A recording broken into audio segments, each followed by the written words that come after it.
Hey guys, welcome back to the channel. Hope you guys are having a great one. In today's video, I'm just going to go over the dividends that I received last week.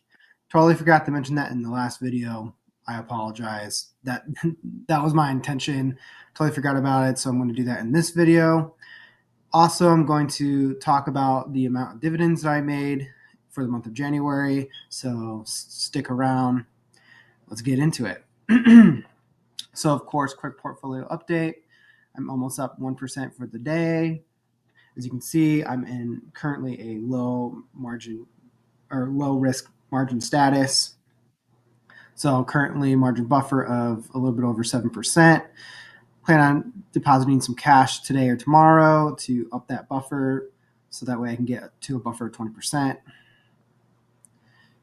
And of course, margin used currently is a little bit over $31,000.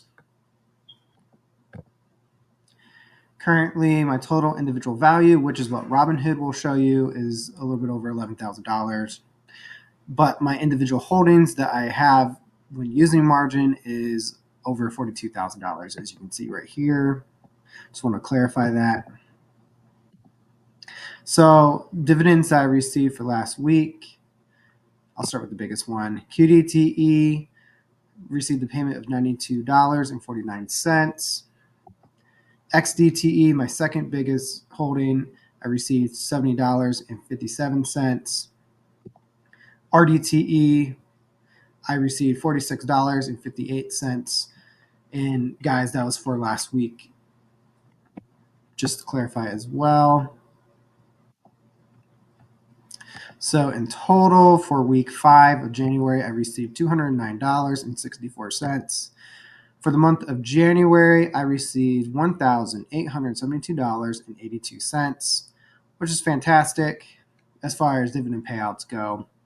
Of course, for week 2, I was holding on to Alti and I received, I think, around $500.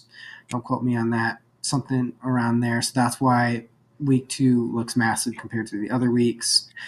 I don't necessarily expect to make this much for next month just because I've made some portfolio changes in the month of January, sold out all my position Alti, and decided to sell my entire position out of YMAX. And I have my reasons for that. I'm going to focus on NAV preservation and dividend payout consistency, since my first milestone for this channel is to receive $10,000 a month in dividends that are consistent. Yeah, I'm aiming for consistent 10K in dividends a month. That's really the goal, because I don't want it to like bounce up and down. I don't want it to be variable, too variable. Like I don't mind variable payments per se, because that's what these funds are going to do. They're not going to pay out the same fixed amount each week, right? Each month, they're going to be bouncing around, right? But at least with the 10K, I want it to be somewhat consistent. I think that's important and key. So that's why I'm interested in getting to curve funds in particular. So just to replace my YMAX and other previous Yield Max holdings. Really, I'm especially interested in AMZP. I was a big AMZ fan back in the day, or not back in the day, but last year.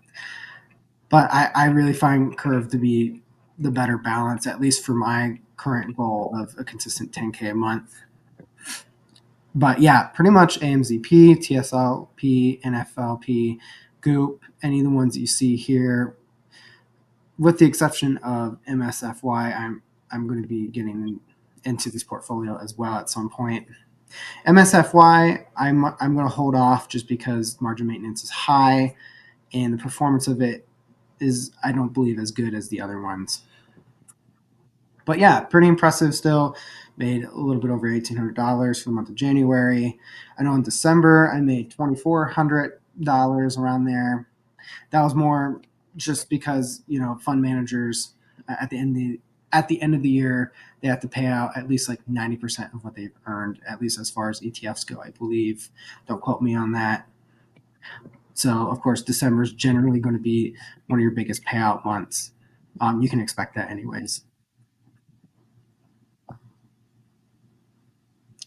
But yeah, as far as dividend updates go and portfolio updates go, that's about it.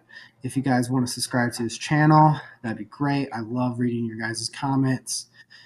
But yeah, I'll see you guys in the next video. Take care.